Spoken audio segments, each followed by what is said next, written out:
Students, आज हम नए चैप्टर की बात करेंगे, अल्टरनेटिंग करंट। Alternating current. अब इस करंट के बारे में हम थोड़ा समझते हैं। तो अभी तक हम जो पढ़े वो डायरेक्ट करंट था। हमने डायरेक्ट करंट बोला, उसको हम शॉर्ट में बोलते थे डीसी। अब ये जो डीसी है तो होता एक्चुअली ये है कि जो उसकी मैग्नीट्यूड होती है, तो मैग्नीट्यूड एंड डायरेक्शन ये कांस्टेंट होती है। और ये डीसी जो होता है वो थोड़ा महंगा भी पड़ता है और ऐसे होता है इसका सिंबल। तो ये डीसी करंट की हम बात करते हैं। पर जनरली जो डीसी करंट होता है उसके अंदर आप जानते हैं एक प्लस और माइनस भी होता है, एक प्लस होता है और एक माइनस होता है। तो इसको हम डीसी बोलते हैं। जनरली व्हीकल के अंदर यूज होता है, मोबाइल के अंदर यूज होता है, हमारे डीटीएच सिस्टम के अंदर होता है, टेलीविजन के अंदर यूज होता है, लैपटॉप के अंदर यूज होता है। तो वो डीसी करंट है। पर ये डीसी करंट बहुत एक्सपेंसिव है। ये डीसी करंट के बारे में हम समझ सकते हैं कि इसका प्रोडक्शन तो थॉमस अल्वा एडिसन करते थे। फैराडे ने इसको डिस्कवर किया था, समझाया था। और थॉमस अल्वा एडिसन बच्चों 18th सेंचुरी के अंदर सबसे ज़्यादा वो अमेरिका के अंदर इसको इंडस्ट्रियल लेवल पर सबको डिस्ट्रीब्यूट करता था। मतलब ये चला। इसके बाद बच्चों एक साइंटिस्ट आया जिसका नाम था निकोला टेस्ला। अब ये साइंटिस्ट ने एक्चुअली ये पहले थॉमस अल्वा एडिसन की कंपनी में ही जॉब करता था, पर उसने थॉमस अल्वा एडिसन को बोला कि मैंने एक नया करंट बनाया जो इससे भी सस्ता है। इसके अंदर हम वोल्टेज चेंज नहीं कर सकते, यहाँ हम वोल्टेज चेंज कर सकते हैं। तो उसने सोचा कि मैंने एक करंट बनाया जिसको नाम दिया अल्टरनेटिंग करंट। ये अल्टरनेटिंग करंट बहुत प्रोडक्शन मतलब चीपर करता है, बहुत सस्ता पड़ता है। और उसके अंदर आप वोल्टेज भी, हम जानते हैं वोल्टेज को भी चेंज कर सकते हैं। हमारे घर के अंदर हम अभी जो यूज़ करते हैं वो अल्टरनेटिंग करंट है। ये अल्टरनेटिंग करंट है। तो यहाँ अल्टरनेटिंग करंट का उसने स्कोप दिया। पर उस टाइम थॉमस अल्वा एडिसन उस बात को माना नहीं। तब बच्चों निकोलस टेस्ला और थॉमस अल्वा एडिसन के बीच में एक करंट वॉर चला। और करंट वॉर के कारण निकोलस टेस्ला ने अल्टरनेटिंग करंट डेवलप किया। और उसने एक जॉर्ज था, एक बहुत बड़ा इन्वेस्टर था, उसके साथ मिलकर ये करंट प्रोड्यूस किया। और धीरे धीरे ये करंट यूज होने लगा है। तो यहाँ इसकी कुछ हिस्ट्री है। अब ये अल्टरनेटिंग करंट क्या होता है, तो ए और सी ले ले तो इसको बोलते हैं अल्टरनेटिंग करंट। तो हम इसको कई बार शॉर्ट में एसी बोलते हैं। अब एसी आप करंट भी बोल सकते हो और वोल्टेज भी बोल सकते हो। और यहाँ आप जानते हैं कि डीसी के अंदर जो हम करंट बताते हैं वोल्टेज तो ऐसे बताते हैं, पर यहाँ हम करंट बताए तो स्मॉल लेटर यूज करेंगे और वोल्टेज के लिए भी यूज करेंगे। अब यहाँ इसमें हम तो क्या देखेंगे, तो मैग्नीट्यूड एंड हम कह सकते हैं direction continuous change with time के साथ ये बदलती रहती है। और हम इसका ऐसे कह सकते हैं कि इसका जो एम्पलीट्यूड होता है वो फिक्स रहता है। तो एम्पलीट्यूड होता है, एम्पलीट्यूड वो हम बोलेंगे कांस्टेंट, फिक्स को हम बोलते हैं कांस्टेंट। तो हम ऐसा कह सकते हैं अ करंट और voltage their magnitude and the direction continues with change with the time, but the altitude is fixed constant periodically। तो यहाँ हम ऐसे बोलेंगे तो इसको बोलते हैं अल्टरनेटिंग करंट। अल्टरनेटिंग होता कैसे, तो इसको ऐसे बताया जाता है। तो अल्टरनेटिंग के बारे में हम ऐसा कह सकते हैं कि ये करंट ऐसे जाता है या वोल्टेज, या इसका पीरियड सेम समझना, हर बार ये सेम ही होगा। अब ये लाइन सेम ही समझना। अब यहाँ आप देख सकते हैं कि नीचे भी ऐसा होता, तो ये इसका जो एम्पलीट्यूड है वो सेम होगा। और यहाँ हम देखेंगे तो ये देखो पहले जीरो होता है, फिर धीरे धीरे बढ़ता है और यहाँ आता है मैक्सिमम। तो यहाँ मैक्सिमम वोल्टेज या मैक्सिमम करंट होता है, फिर वो पीक वैल्यू पर जाकर नीचे आता है और फिर डिक्रीज होता है, फिर यहाँ जीरो हो जाता है। तो यहाँ प्लस, फिर नीचे आता है, अब माइनस होता है और उसके अंदर इंक्रीज होता है, साइन बदलता है, मतलब माइनस गया और फिर इंक्रीज होता है और फिर जीरो होता है फिर। तो यहाँ आप देखते हैं इसको एक साइकिल बोलते हैं, इतने हिस्से को हम एक साइकिल बोलते हैं। ऐसा एक सेकंड के अंदर, यह मैंने 2 बताए, ये अप डाउन, तो ऐसा साइनोसॉइडल बोलते हैं इसको, या साइन की तरफ ये मोशन करता है। इसका जो ग्राफ है वो साइन के जैसा होता है, जैसे आप ट्रिगोनोमेट्री के अंदर यूज करते हो, इसको साइनोसॉइड बोलते हैं, पर साइन फंक्शन यूज करता है, ऐसे जाता है। ये प्लस और माइनस, तो ऐसा कितनी बार करता होगा, तो प्लस माइनस ऐसा 1 प्लस माइनस 2 ऐसे, तो एक सेकंड के अंदर वो 50 टाइम करता है, इसलिए उसकी फ्रीक्वेंसी 50 हर्ट्ज है। तो इंडिया के अंदर जो हम यूज़ करते हैं अल्टरनेटिंग करंट, वो जनरली हम जानते हैं कि 50 हर्ट्ज की होती है। तो यहाँ 50 हर्ट्ज कहते हैं इसका। इसके बारे में भी ऐसा भी कह सकते हैं कि ये क्या करता है, तो 50 बार प्लस और 50 बार माइनस करता है, मतलब टोटल ये 100 बार प्लस माइनस चेंज करता है। अब यहाँ अल्टरनेटिंग करंट बहुत ही चीपर होता है डीसी के, और इसमें हम वोल्टेज को बदल सकते हैं, कम ज़्यादा कर सकते हैं। आप इससे ट्यूबलाइट भी ऑन कर सकते हैं, एसी भी ऑन कर सकते हैं, रेफ्रिजरेटर भी और वॉशिंग मशीन भी यूज़ करते हैं। इससे आपको अलग अलग चीज़ें चाहिए। अगर आपको फैन करना है तो अलग वोल्टेज, एसी तो अलग वोल्टेज, तो इसमें प्रॉब्लम कई थे और ये बहुत महंगा था। और ये निकोलस टेस्ला ने हमें एक नई बहुत अच्छी गिफ्ट दी है, और वो है अल्टरनेटिंग करंट, जो आज हम यूज़ कर रहे हैं। और इसका यूज़ करके हम एसी को डीसी में भी कर सकते हैं। तो यहाँ in this chapter we study about the alternating current AC. अब एसी को बताया कैसे जाता है, तो जनरली आप इसमें तो जानते होंगे डीसी के डायरेक्ट के अंदर का पॉजिटिव में से निकल कर नेगेटिव में जाता है। तो मैं थोड़ा सा आपको बता देता हूँ कि डीसी करंट के अंदर होता क्या है। तो जनरली हम जानते हैं कि ये बल्ब है, ये बल्ब है, और यहाँ पॉजिटिव और नेगेटिव होता है। तो यहाँ से हम जानते हैं करंट जो होता है वो पॉजिटिव में से बाहर निकलता है, और यहाँ इलेक्ट्रॉन यहाँ से पास हो गया और यहाँ अपनी एनर्जी इसको बल्ब को दे देगा। तो ये हमारा है डीसी। पर अल्टरनेटिंग के अंदर क्या होता है, तो अल्टरनेटिंग के अंदर थोड़ी सी बात हम समझ लेते हैं। तो क्या होगा, तो यहाँ वही चीज़ को, तो अल्टरनेटिंग के अंदर बल्ब भी होगा, और यहाँ ये जो एसी होता है उसका सिंबल थोड़ा सा अलग है। तो हम ऐसा कह सकते हैं, सिंबल ऐसा होता है, ये अल्टरनेटिंग है, इसके अंदर प्लस और माइनस बदलते रहते हैं। यहाँ से इलेक्ट्रॉन जाएंगे, फिर थोड़ा होगा तो ये प्लस होगा और ये माइनस हो जाएगा, ये माइनस प्लस ऐसे इस तरफ जाएंगे, मतलब दोनों तरफ से ऐसे ऐसे जाएंगे, और ये बल्ब ऑन होगा। तो ये अल्टरनेटिंग है, कंटिन्यूस, इसके अंदर प्लस माइनस ऐसा कुछ होता ही नहीं है, यह कंटिन्यूस चेंज होते हैं। और इसके अंदर प्लस और माइनस होता है, और इसके अंदर प्लस माइनस ऐसा होता नहीं, इस तरफ ऐसे करंट जाएगा और यहाँ से भी जाएगा, और ये बल्ब को ऑन करेंगे। तो इसको बोलते हैं अल्टरनेटिंग करंट। तो in this chapter we study about the alternating current in detail. तो फ्रेंड्स शुरू करते हैं, चलो स्टार्ट करें। एक बहुत ही अच्छा सा चैप्टर, बच्चों आप डर मत जाना, ये बहुत इंपॉर्टेंट और सिंपल चैप्टर है, और आप थोड़ा ध्यान रखेंगे तो आपको आ जाएगा। पर पहले मैं आपको बता देता हूँ कि ये एसी जनरेटर हम देखेंगे आगे के चैप्टर में, आपने देखा होगा एसी जनरेटर।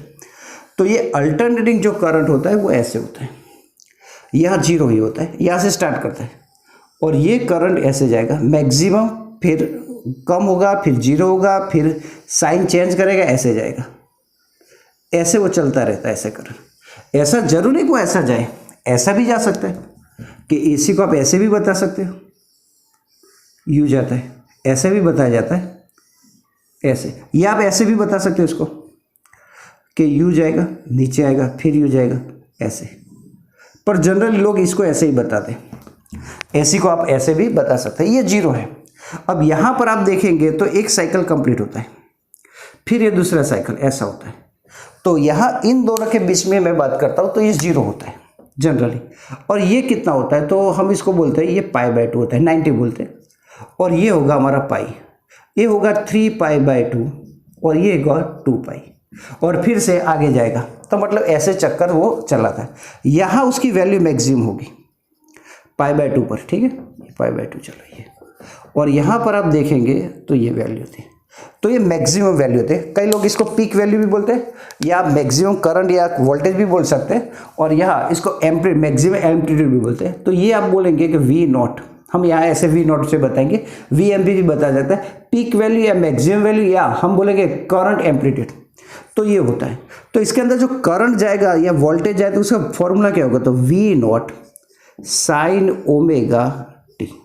अब ये बच्चों आपने इसी जनरेटर के अंदर ये फॉर्मूला दिया किया था। अगर मुझे करंट लिखना हो तो I0, पर मैंने अभी बोला इसके अंदर जो करंट हम बताएंगे तो AC के लिए स्मॉल लेटर यूज करेंगे, cos या साइन बच्चों ओमेगा टी, पर जनरली हम साइन ही लिखते हैं, या साइन ओमेगा टी।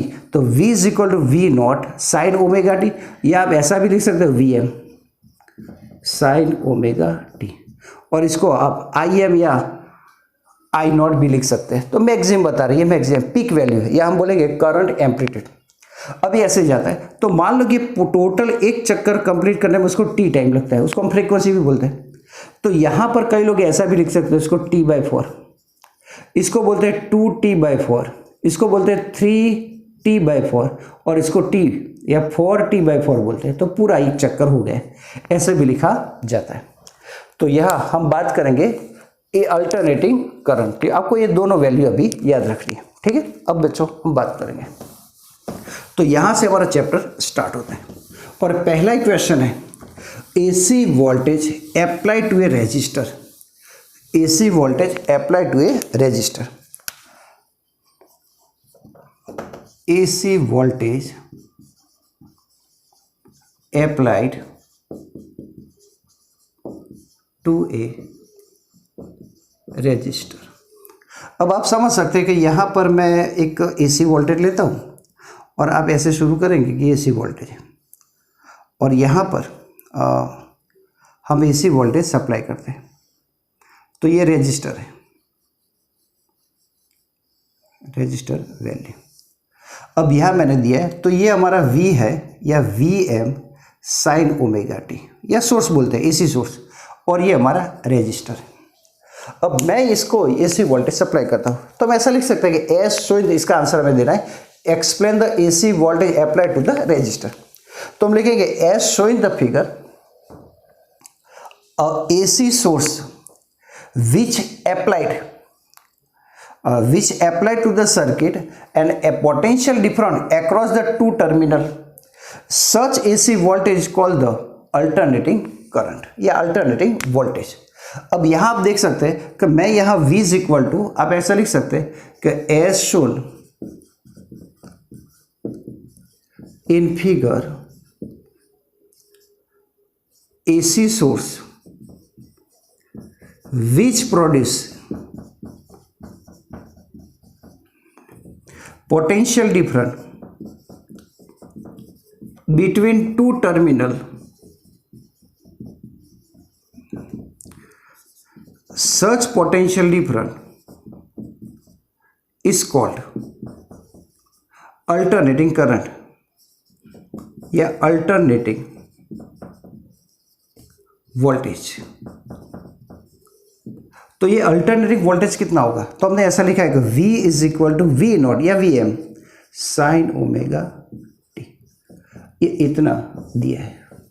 अब यहाँ मुझे फाइंड करना है, तो VM मीन्स क्या, तो मैक्सिमम पीक वोल्टेज या मैक्सिमम वोल्टेज। अब यहाँ मैं किरचॉफ लॉ लगाता हूँ, so according to Kirchhoff law, तो मैं यहाँ किरचॉफ लॉ लगाता हूँ। सो अकॉर्डिंग टू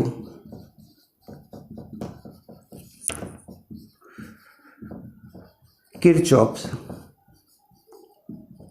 लॉ, तो किरचॉफ लॉ हम पढ़े थे। तो यहाँ से हम बात करें कि इसमें से करंट आई पास हो रहा है, करंट तो दो डायरेक्शन में, तो अब ऐसा कंसीडर करो करंट पास हो रहा है आई, तो आई करंट की डायरेक्शन में जाए तो माइनस है, तो माइनस IR प्लस इस तरफ आई, तो ये माइनस होगा तब ये क्या होगा, प्लस होगा।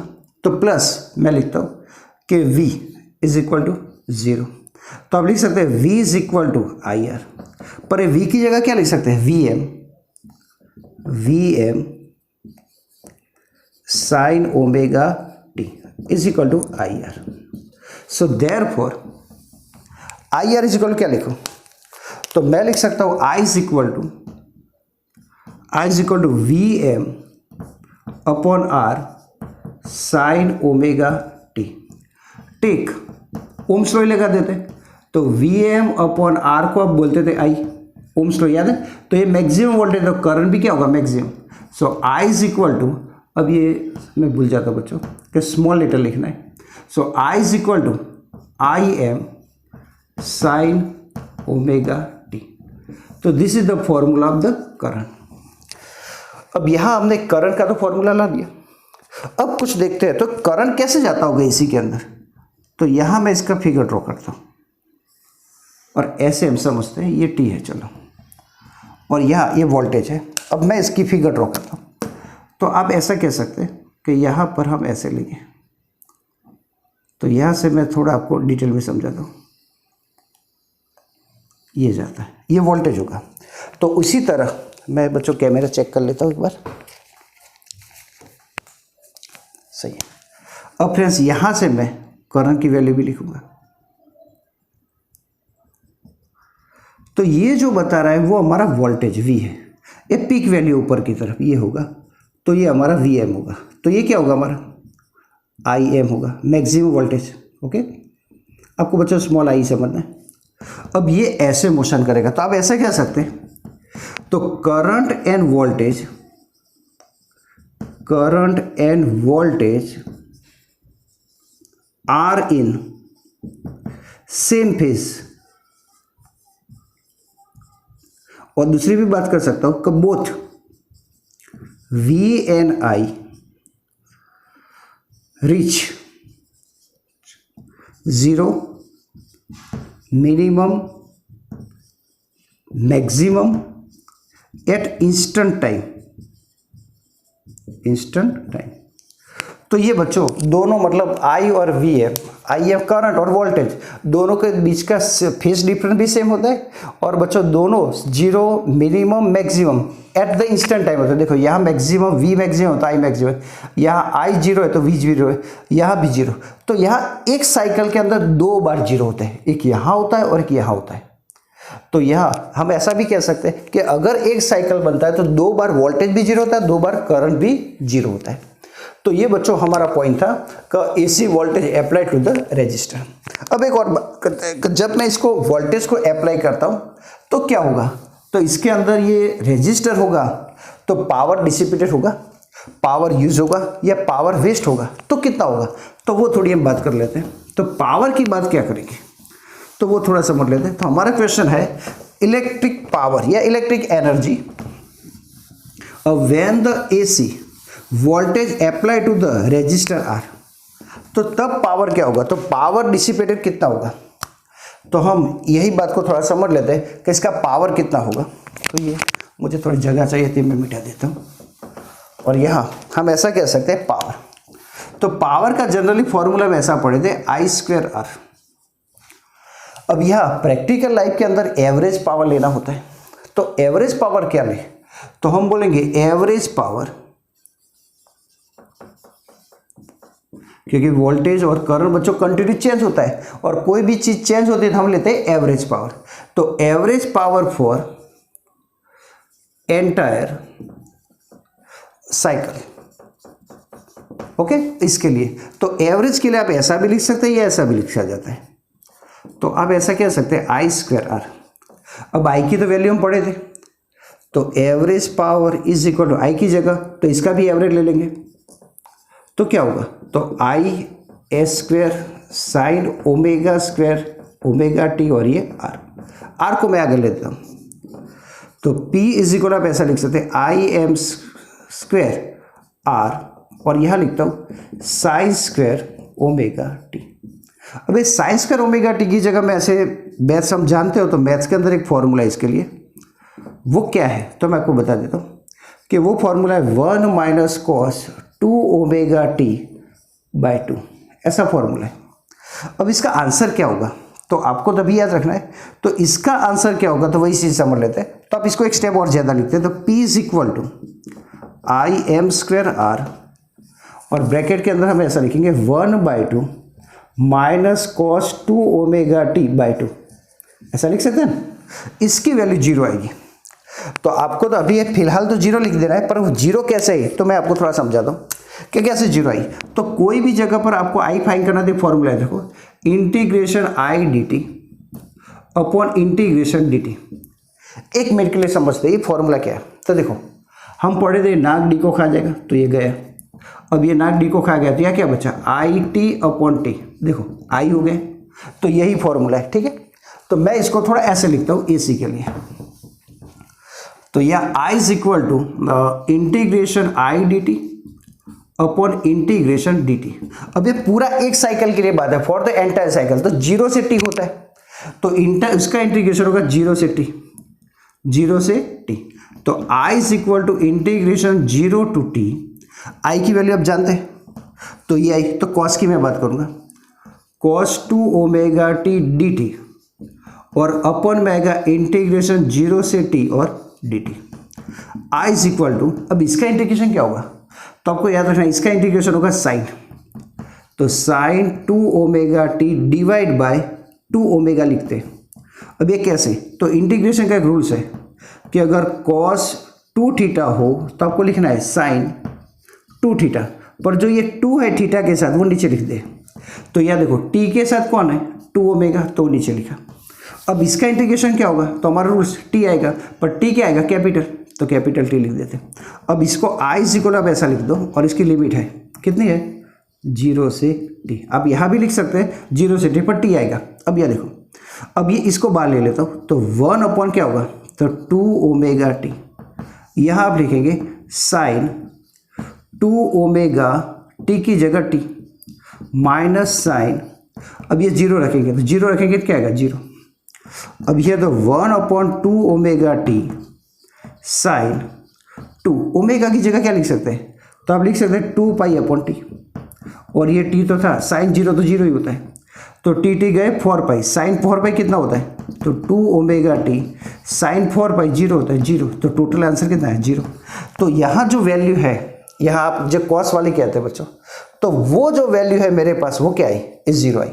तो कॉस की जो वैल्यू मैंने लिखी तो ये हमारी आप आसपास आएगी 0 वैल्यू, ठीक है। तो आपको यही बात मैं थोड़ा समझाने जा रहा था।